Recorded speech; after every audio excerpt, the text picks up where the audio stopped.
Okay, oh, wow, it's 5 o'clock. I'll call our work session to order. Ms. Brannon, did we notify the media? We did. Thank you. I do declare that we have a quorum with 5 of 7 board members present. And we will need approval for our agenda. I'll make a motion to approve our agenda. Thank you. Do we have a second? I'll second. Any questions? All those in favor of approving our agenda, please say aye. Aye. Any opposed? All right, our agenda is approved. Okay, Dr. Finland and Ms. Lapras. Go ahead. All right, great. So what I wanted to bring to you tonight was just a little bit of the background for strategic planning, what we've been working on for the past couple months. So you'd have some of that background before we get into the board meeting this evening to look at approving the vision and mission statement, as well as getting some feedback from the board on where you would like to see us go with the goals for the strategic plan. So I gave you all copies of the PowerPoint that you'll see tonight in the public session. But so right now for the work session, what I'd like to do is let you know the process that we've gone through. So you're familiar with that. The vision and the mission that is being proposed by the Community and Steering Committee for your approval, and then talk a little bit about goals for the strategic plan. We are required by the state of South Carolina to have a district strategic plan that is redone every 5 years. We have certain goals that we have to have, some for student achievement, some for district climate, some for, I'm trying to remember now, teacher quality, and there's another one there on the back, but I'll pull them. And so getting your feedback as to where you would like to see the district be 5 years from now, obviously is very important as you're the board. So we didn't want to just decide what those goals were going to be without input from the board. So with that, let me show you a little bit about what we've done so far and how the process has worked.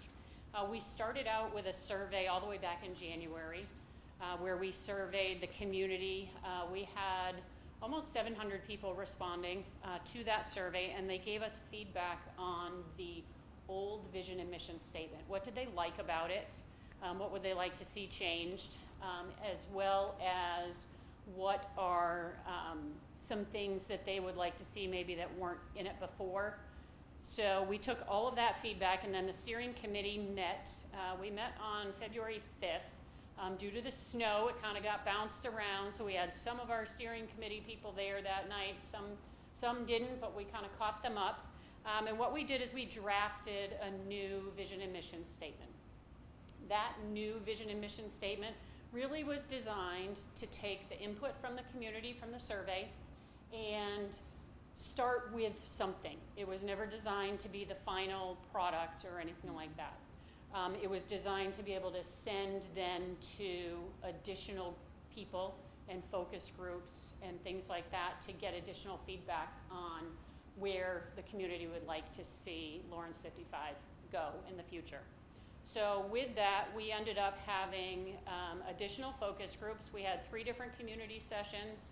We had, I believe, one on a Tuesday night, Monday night, and then we had a Saturday morning session, which Mr. Carpenter attended. So that was a great session where we looked at what were the draft vision and mission statements, and then took feedback about what did they like, what would they like to change, what do they think is missing, what should be completely revamped. All of that feedback from the community sessions, as well as every building, had staff meetings with the staff to gather their feedback or feedback processes. A lot of our schools also took it to school improvement councils and things like that for their feedback. All of that came back to me, and then I presented all of that feedback back to the steering committee on March 3rd. And the steering committee on March 3rd then took that feedback and finalized the vision and mission that is sitting in this slide for you. I know that some people were asking about vision and mission and wanting to make sure that we were clear about which one was which and things like that. So this is based on the Baldrige Institute. They're a nonprofit institute that focuses on organizational development and things like that. So vision is really about seeing down in the future, where do we want Lawrence 55 to be? What does that look like? And the mission is, what do we do every day? So that's how we created those. I know there were some questions about that. So if you take a look at the next slide, it says vision mission statements. And so what the steering committee came up with, there was strong support for the 5 stars to continue that. I know that Dr. Penland brought that in 2 years ago into the district, and people really seemed to latch onto that and to feel a connection to that. But there were some things that, you know, they thought we should shift a little bit. I believe we had building a 5-star culture of excellence, where we want to be a district of excellence, right? We want everything, not just the culture, but everything to be excellent. So that was a great suggestion that came out of one of our focus groups, and the steering committee really liked that. So building a 5-star district of excellence is what the steering committee and community is proposing. And then the vision statement, the original vision statement was about twice as long, maybe a little bit more than what this is. The draft that we sent out to the community was a little bit shorter than the original one, and then this is even shorter than that, because we continued to get from the community that they wanted to see something a little bit more succinct. So the vision of what the community and steering committee felt was that Lawrence School District 55 encourages students to be college, career, and or military ready. That comes from the South Carolina profile of a graduate. They have added military to their definition of being a South Carolina graduate at the state level, and we thought it was important to put that in there. And then through learning experiences supported by engaged students, families, and community. So a lot of that, we really kind of took a look at what were we getting the most feedback from people on for the vision statement, and made sure that we kept that in order to shorten the vision statement, so it wasn't this big wordy thing that by the time you got to the end of it, you were done reading it and you didn't remember what you read at the front part. So these are the proposed vision and mission statements for Lawrence 55. So I thought I'd stop right now and see if anybody has any questions or thoughts on the process of how we got here, why some things ended up the way they ended up, or things like that, and then I can take you on to what happens next and get your feedback on goals and things. How many people were on the steering committee? I mean, about. Right, Talking okay. like 5 About, or no, 20? No, there were, I think we were at 20. Yes, we were Okay. at 20. Okay. And we had parents, we had administrators, we had students. We also took this to the Student Advisory Council as well for feedback. So we had students on there, we had paraprofessionals, we had community people. Community people, yeah. Okay. Yep. So the word encourages, Mhm. Lawrence School District 55 encourages students. How, I recall when we went through this 5 years ago, that even, you know, one word, you just kind of hone in on it and maybe debate that for a bit. But how did you land on encourages? And is that where it started, or did community teachers, whatnot, fall It to did that not word? start there. It did not start there, and I would say it landed there because there were a lot of words that kind of went around. They provide, I think that was the big word that was there. And there was a lot of feedback that came back that, you know, not everybody that goes through Lawrence 55, maybe their goal isn't to be college or career ready. Right. So by encouraging that, we want to encourage as many people as possible to be there, and that's why they settled on that word, encourage, to give some of that because we had that feedback from, I believe, 3 different groups about, are we mandating that college, career, and military for everybody, or are we going to allow people to be individuals, however they still need to graduate? So that's where that word came from. Okay, thank you. Could And- we, Yeah, go ahead. Could we possibly add in another word, like to be life ready for those who don't plan to do any of these things? But you still Right, want them to everybody's be not ready college. for what's to come.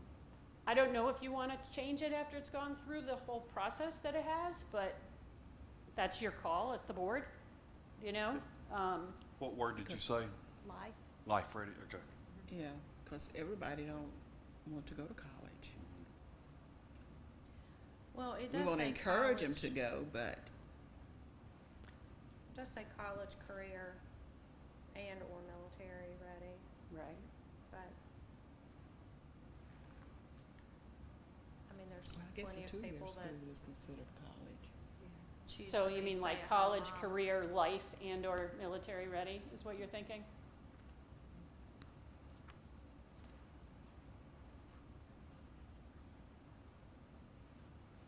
and I'm just saying that because some people don't even do those three things, they don't do. Which is why they settled with the word encourages. Encourages students to be college. Career. Career. I guess you could career could fall into that category. Yeah. I'm thinking of a 4-year college, but you know, a lot of people like to go to Piedmont Tech or whatever. Mhm. So I guess that would fall under career. Well, and Well, I I think think that's Piedmont still Tech is college. I was college. gonna say, I think That's life college, ready it's is a 2-year college, yeah. Yeah, that Okay. still falls under college. Okay, Mhm. great. It's good.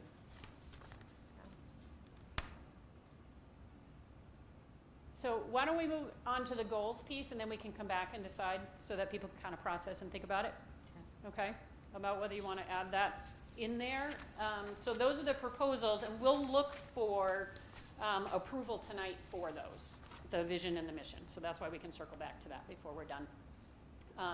But the next steps are for the board to consider input from the steering committee and create goals. So I kind of did a little notes page at the end of the slides. And from there, the district, we're required to create action plans then to accomplish those goals, okay? And we have to submit the plan by the end of April to the State Department. The biggest piece of this is tonight, is what we've done up till now and then tonight. And then once we get the goals, our district is pretty adept at creating goals and action plans now. As you know, and I'll be back up talking about school improvement plans. They're the same thing. We do the same thing. It's just we take a look at where we are, where do we want to be, set goals, and create action plans. So we'll be able to do that from tonight. We'll be able to move forward and get that accomplished. So just clarification, what you've been doing with school improvement plans are more 1-year goals, and this one's a 5-year goal. Correct. And so all of our schools also have to do what is called a school renewal plan, which is their school improvement plan, but they take their goals and stretch them out over 5 years. So if they have a goal of increasing student proficiency by 10% this year, maybe 5 years from now, they're gonna be at 30%, right? So, and then they need to design action steps that are gonna get them there, and they have 5 years to get there. So, this is where that little document that I kind of just laid down, and I said, don't get too distracted with that right now. Now you can get distracted with that if you'd like. The first page is just our list of people that were involved. But we have to do a comprehensive needs assessment as part of the strategic plan. All of this information, specifically that we're going to talk about tonight, I shared with the steering committee as well. And so we had some really rich discussions about where they wanted to see the district go in reference to the goals and things like that. So if you look at the last page of the slides and then that document, I'm going to show you where it came from. In English language arts, and these are things that you may recognize because I've shared them with you before.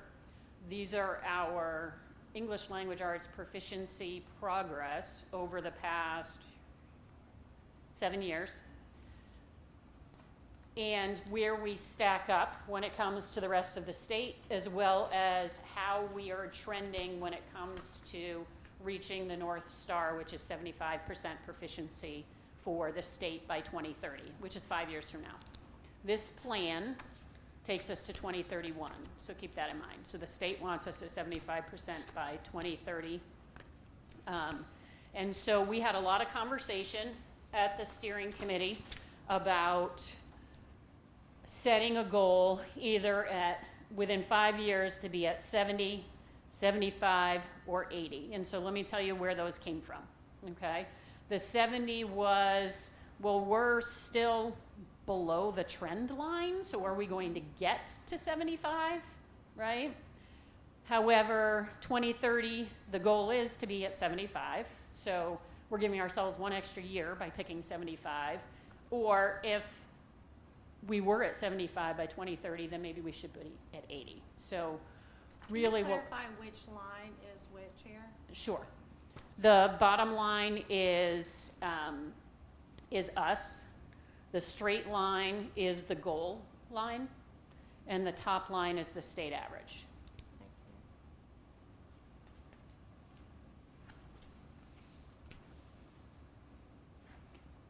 So the steering committee, and keep in mind we had teachers on the steering committee as well as administrators and parents and community members and things like that.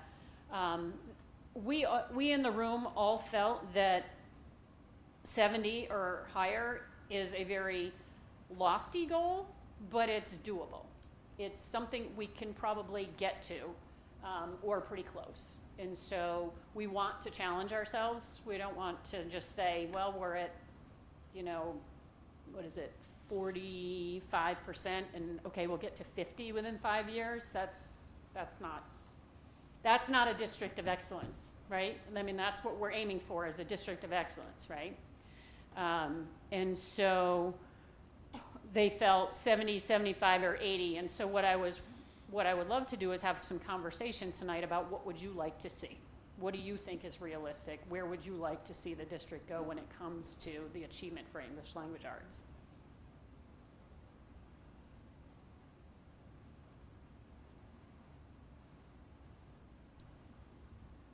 Well, I don't think anyone rises to low expectations, and if we're gonna be a district of excellence, I'm not sure why we wouldn't go Sure. anything less than the 80%. That's right. It's just my thought. I also would like to see the teacher quality, teacher retention move to that #1 spot. I think that, you know, if you don't keep good quality, qualified teachers, you're never going to be able to reach any of those other goals. Yeah, and so if you want to talk the teacher quality piece, I did put that in here. So this is the draft comprehensive needs assessment that I've been working on for a couple weeks, just to pull the different data to get some focus on where we want to move to, and I believe it is on page 22. Are these goals 1 through 5 though in any particular order? I believe they're the goals that, I think that's the order that I'll have to submit them in. That's just why I have I them think it's listed the like that. order that's online that we get. Okay, Right. okay, so it's not as though we're saying that teacher quality It's is number 4. less than any of the Right. other things. No, Okay. no, Okay. no, no, no, Okay. no, I not think at all. that was- So it's at the very bottom, because I haven't done page breaks and things, so the very bottom, the percent of teachers returning from the previous 3-year average for Lawrence School District 55, the chart is at the top, okay? And so that's our trend for 5 years.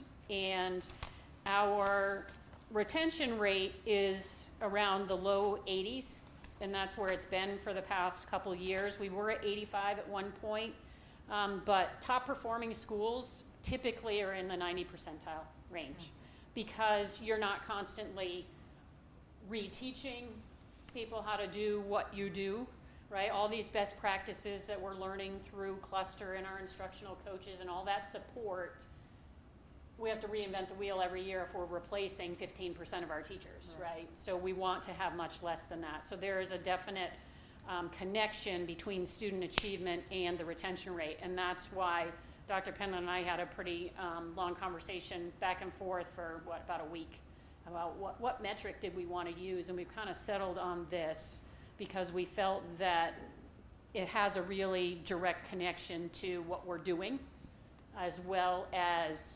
obviously student achievement.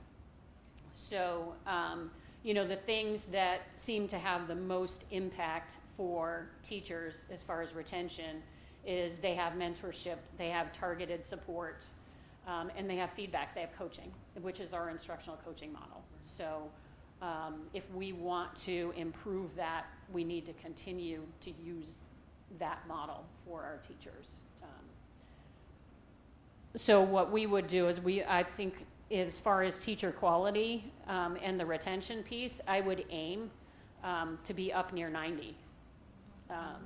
And that would be, I think, a reasonable goal, but like I said, the board can decide.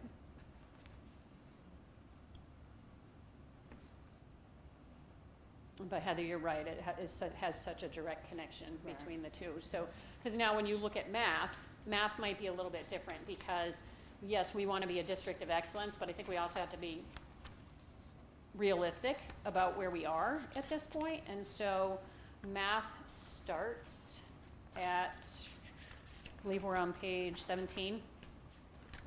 And math is the same thing. The bottom line is Lawrence 55. The line that virtually mirrors it, but just a little bit higher, is the state average. And then the straight line is the trend line.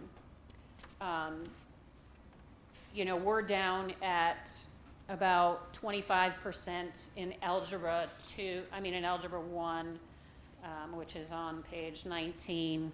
We're at 36 or 37%.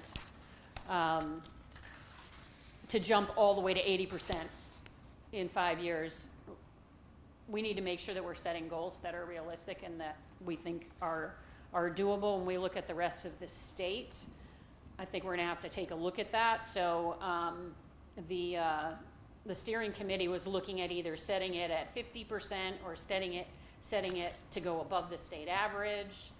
I'm not sure where you want to target that math piece. But like I said, the English language arts was pretty high, and even as a district, we've chosen to increase ELA and feel pretty confident that we're on the right track there, and we're just starting with math. And we'll continue to use a lot of the same best practices in the area of math that we did in ELA, but I'm not sure that we'll get to 80% in 5 years, so not sure where the board would like us to try to get to. Just because we set a goal doesn't mean we're absolutely going to get there, but that's where we're going to try to go. Right. So am I reading this correctly on page 18 that you said the South Carolina's goal is going to be 75%? That is what they have set for them, a while, but they set that all the way back in 2017. Okay, so that's not new, okay. No, it's not a new goal. And of course, our math, And do you our think math standards changed this year. So a lot of that's going to be different. Algebra 1, they're going to take it now after sophomore year instead of after freshman year.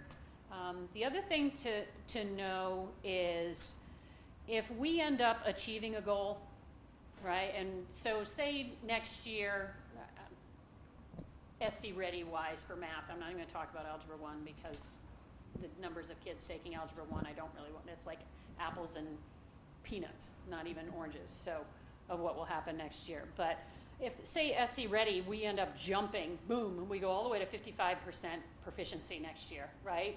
We're all going to be celebrating. This is going to be great, right? We're going to be thrilled. And the following year, we keep that, we can come back as a district and set a new goal for the next 3 years. We don't have to stick to this down here, but it's always a balance of setting goals. How do we motivate an organization and people in the organization without demoralizing people at the same time, right?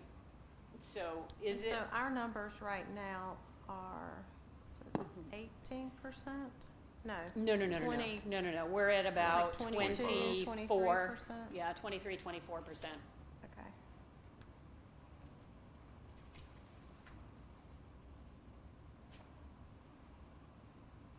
Our middle school is lower than our elementary, so we're working with that. So really, these are notes that on this goal page that I kind of just put down for you to consider. The ELA, the math, the teacher quality we kind of talked about.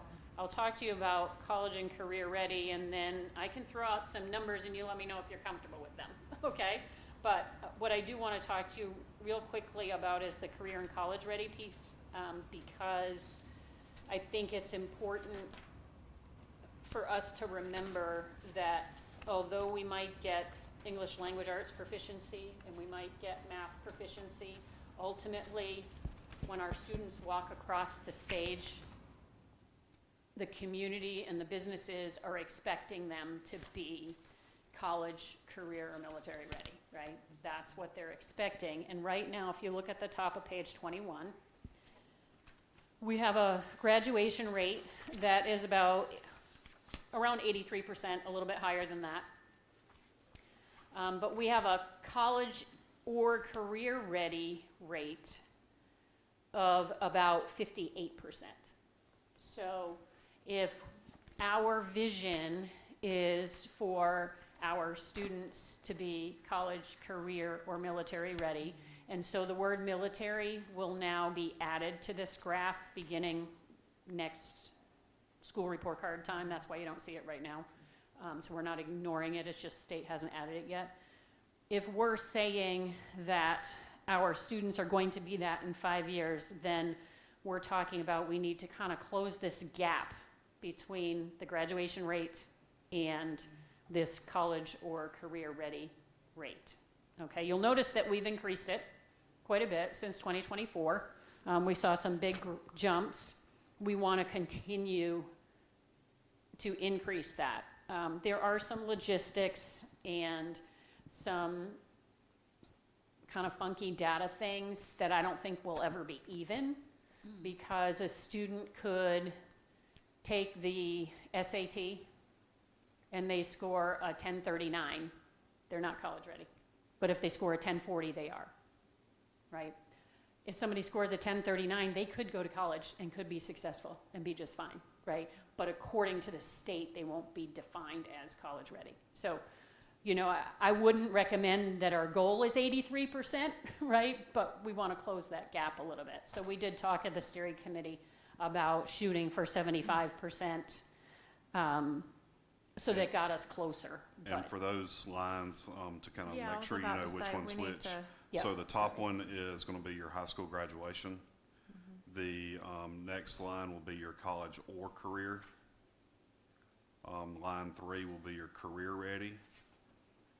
Your fourth line will be college ready, and the bottom line is college and career ready. But they're two college, so college and college or. Why do we have so many variations? So college or is they're either college I mean, I or know they're what that career means, ready, but I'm like, why do we or they're choose both. to use? So that's going to be the highest one. It's the state. The They state. have Okay, these, yeah. that's state how they reports it. define it. Yeah.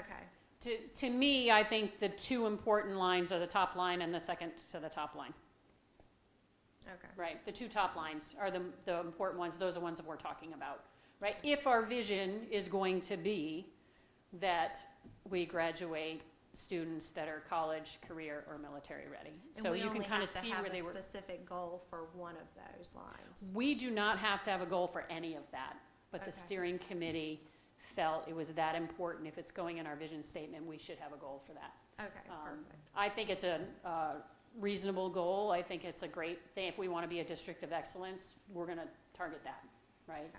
So you can decide not to have that goal. That's the one that's on the sheet that we don't have to have. So we have to have the first two. We have to have number 4, and then number 5 is school climate. And so I put 2 different metrics on there for school climate. They're on page 25.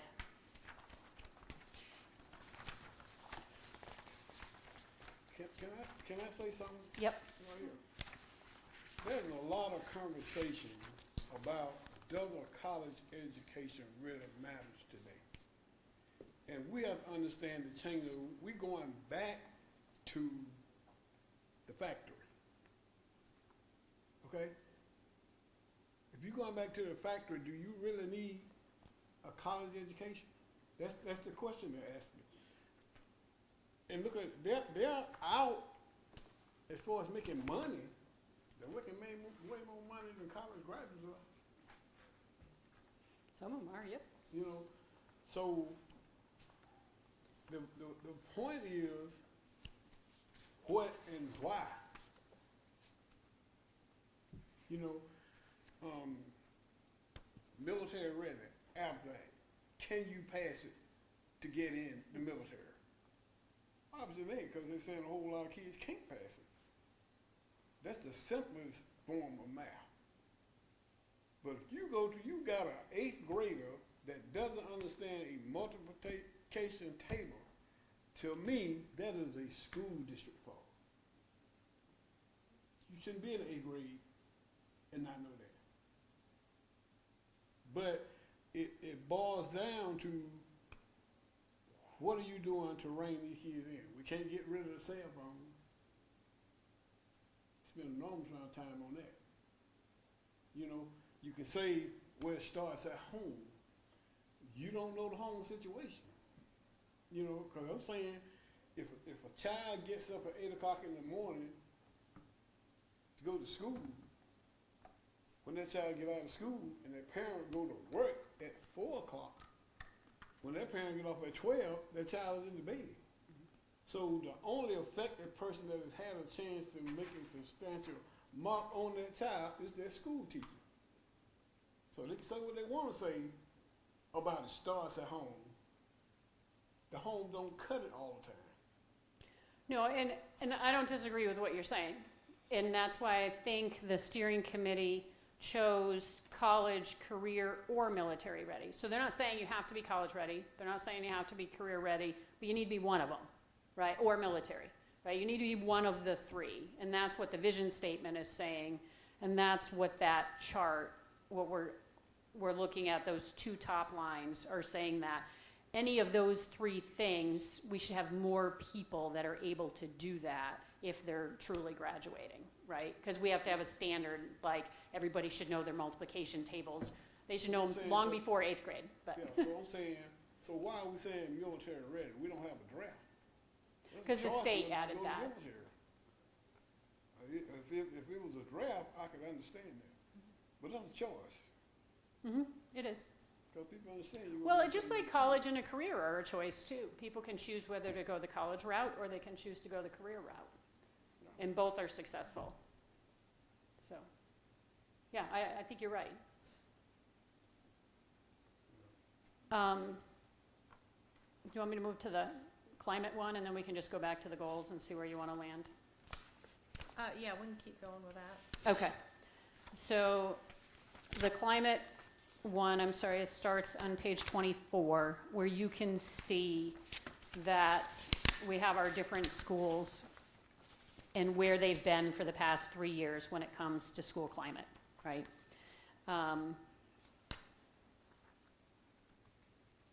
We actually have 11 different ratings for the South Carolina report card, right? And 6 of them, so more than 50% of them are below average for school climate.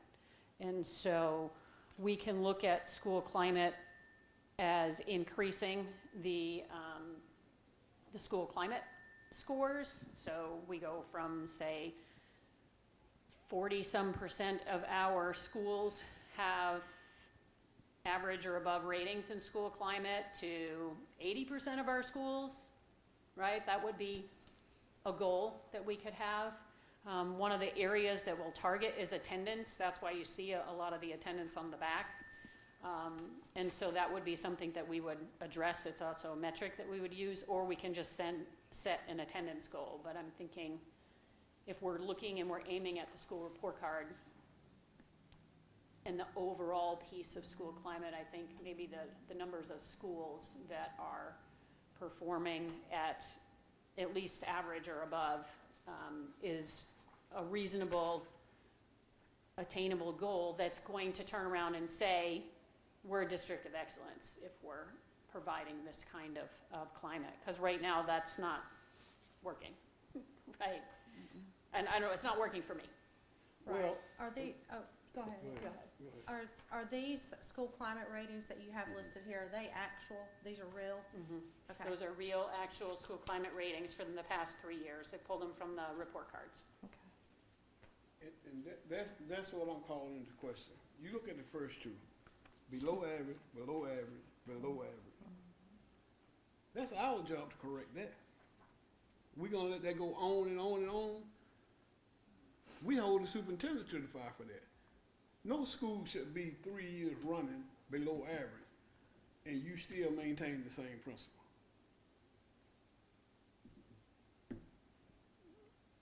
Well, I think there's a lot of things that, I don't know that we have any school that, we have one school, but there's a different principal. Say what now? There's only one school that stayed below average for 3 years. And you can see that And- school also has 2 different ratings, so the middle school Yeah, side was good. yeah, but I'm looking at 4 that say below average, unsatisfactory, and below average. Yeah, and that was a Gray change Coat in Orange is principle too. saying Yeah. below, below, below. Yeah, and that was a change in principle too. So both of those schools had a change in principle between 2024 and 2025. Yeah. But But, 25. you know, we got a I lot don't below also like average. seeing that, you know, we're at Waterloo Elementary and we're good, change in principal, and now we're below average. 25. I'm going to argue that this cannot be the principal cannot shoulder all of this. Nope. And I'm going to go back to some of my concerns about the master teacher.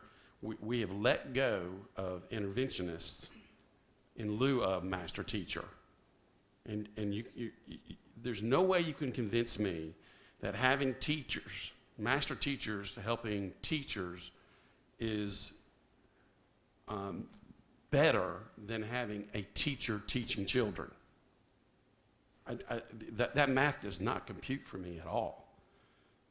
And I think we'll see, because we're going to have some schools that are going to go, I think they're going to fall through because we don't have those, especially third graders, because, correct me if I'm wrong, I may get things confused here, but I thought the interventionists that we did either move to do in a different role were typically third graders.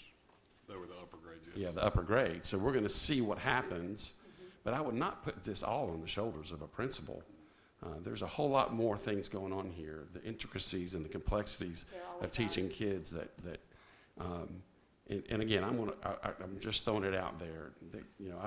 Since we introduced the master teacher program, I was always like, well, wouldn't it be better to put teachers in the classroom and make smaller classrooms? Especially with classrooms where we have students that are behind, and we know they're behind. So if you got master teachers, shouldn't they been able to bring them up? You saying that master teachers? Well, no, but the role of the master teacher in our school district is not to work with students, but it's to work with teachers in order to improve their skill set so that they can help those students that are behind. Their goal is not to teach students. Now, I know some of them are probably doing that, but the objective of the master teacher is to supervise and work with other teachers and correct me if I'm wrong on this. Coach and train. Yeah, coach and train. That's why they have weekly meetings, and the cluster groups are still happening. And Yeah. Well, I've always questioned the concept of the master teacher, because only thing master teacher does is take a test to be qualified as a master teacher. No. So if other teachers, Well- if other teachers don't decide to go through that, that's their choice. That don't mean they are less effective. But under this context, though, the master teacher is a part of the program, right? Correct me if I'm wrong. It's not. They're not. They're more instructional coaches, Yeah. master teachers, kind of a synonymous term, so they're not assigned to students or a classroom. Right. So can you pick a particular master teacher and say that that group of teachers under her are performing masterfully? Can you do Yes. that? No. Yes. We have data to support that when we started using instructional coaches in Lawrence 55, the increase in the overall proficiency rate, yeah, there is data that supports that. The other thing, we talked a little bit about teacher retention, and the top things that will help our teacher retention rate, because we're talking about setting that at 90%, right, is mentorship, targeted support, and evaluative feedback. All three of those things are things that our instructional coaches do. That's what their whole role centers around. So if we want to keep teacher retention, and the teacher retention we know is directly correlated to student achievement. We just talked about that. If we're constantly replacing teachers because they're not feeling supported and they're not getting what they need to be effective, they go somewhere else, or they change, Is that you what know, they're saying? professions completely. What's that? Is that what they're saying? The teachers who leave? On the exit Exit survey. survey. Oh, on the exit survey? Yeah. Why they're leaving. I'm not privy to exit surveys. I don't know what they said here. I know nationally what's said, and yes, that is what's said. So I don't know specifically here. But I want to make That sure would be I understood interesting. correctly. Because you were talking about that there are scores that show that this master teacher program works. But we don't have those numbers yet. Yes, sure Because- we do. Our No, we report don't, card- because the interventionists, last year, did we not have a full score interventionist? Oh, I see what Yeah, you're we don't saying. have Yes. the data to show where we had to cut, and we cut on both sides. So we cut several master teachers and we cut several instructional. Yeah. Right. I mean, interventionists last year. Right, so we have data to show that instructional coaching works. From- We do not have data to show what happens with the drop of interventionists. No, we don't have that yet. You're correct. Okay. It seems like to me, those master teachers did benefit us to have them. And we're concerned about our kids' education, making sure they get from A to B. And it's our job to make sure they do that. But instead, I think we let a lot of teachers go or whatever. And I think our focus should be trying to maintain good teachers at whatever cost. At whatever cost, you do not let a good teacher leave. I think that's one of our problems. And I We think, let good teachers leave us and go somewhere else. We ought to do everything we can, money-wise. If you have to cut somewhere else to keep this teacher, you should keep them. and I think that, you know, if we're striving to be a 5-star culture of excellence, this should be anywhere from average or above and nothing below. Thank you. So let me circle back to the goal areas then, right? So this is what I'm hearing, and then you tell me no, right? Or if you want something different. So I'm hearing English language arts is 80%, that we're targeting 80%. Math, I didn't hear that one. I know 50, but that's low for me. I don't know if you want to go higher. I don't know. I definitely think it should be higher. Okay. I know that, I mean, you said right now we're at 23, 24. I don't know how much higher we I want. think 65 is I something mean, we can aim at. I would be fine, yeah. Without knowing what the standards are and how we're gonna perform, again, we can always come back. It's something, I should be standing here next year at this time, reporting out on every single one of these goals. And when I stand here in October, right, with the new report card, say, okay, we weren't instituting all of this action plan last year, but here's where we are in reference to what we set last spring, right? So at least we kind of have our baseline. Every year or every 6 months, really, we should be updating where we're at. Okay, so we can always adjust. So college and career ready is, the steering committee recommended 75% so that we close that gap by half between those two top lines. You good with that? Okay. Teacher quality, we were aiming at 90% retention as a 3-year average. Okay. And then district school climate ratings, I think Heather was saying 100%. 100%. I Okay. think average or above. Okay, that's fine. I mean, that's what I would like to Okay. see.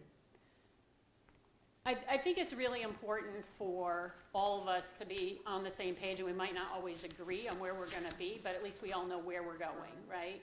And now we can go back, we can set the goals based on those thresholds you just gave us, and develop action plans, and that's on us, to come up with an action plan to get us to those goals.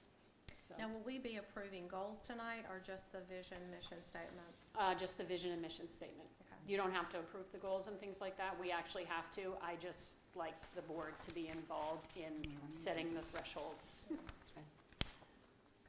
so. So the last thing I think we need to talk about is, are we circling back to the vision and adding life in there or not? After explaining some of this other, I'm good with leaving it like it is, but You're what? I'm good with how it is, Okay. after you explain some of the other parts.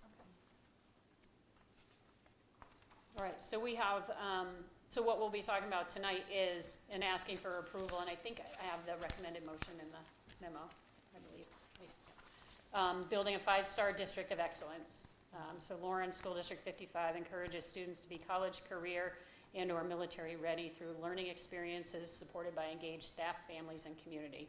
And we didn't really talk about that engaged staff, families, and community, but that was big. That was very big. I think the only thing that had more positive support to making sure that that was in there was the 5-star piece. So, good. And I believe that 5-star district of excellence came from Mr. Carpenter.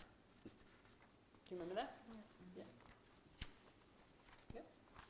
So, all right, well, I'm good. Anybody else have anything? I wasn't here for the first half. Can you go over it again? Just kidding. Just kidding. I can. You can I would capture like the to thank hallway. Amanda for all of her work on this and spearheading this. You've done an amazing job, so thank you for that. All right, thank you, Ms. Lacrose. With no further business on our agenda, oh, go ahead, Mr. Carver. Let me say something. This is the exact thing that people been asking for forever, that we do not do. We don't get together to discuss the things we need to discuss. This should be a start, because that's the only way we're gonna get it done. Because if we don't, we're gonna stay after one another, and that's just not healthy. I So agree, what thank you. I agree, thank you. About Scott. the, I said, thank you, I agree. the facilities and all of that, when we gonna discuss that as a board before we bring it for this realignment? We had our other town hall meetings or our facility meetings with the Sanders group, and then it's coming to the board for approval today. But why we don't discuss it as a board before we bring it, Yeah. like we did this vision statement? Right, and we did not put that as a work session agenda item today, so. I think we need it as a work session before we bring it to a vote. Well, and I think tonight, during our regular meeting, we have the opportunity to have this same conversation even tonight in our regular meeting about this Sanders Lawrence Oh, meeting. Yeah. realignment, I know it was on there, but Yeah, I'll present it Yeah. as a proposal, but I mean, we can still have the discussion of You'll- everything Right, before it's voted on or anything like that. right. All right, anything else? All right, with no further business on our agenda, I will adjourn our work session. Thank you, and thank you, Ms. Lacrose.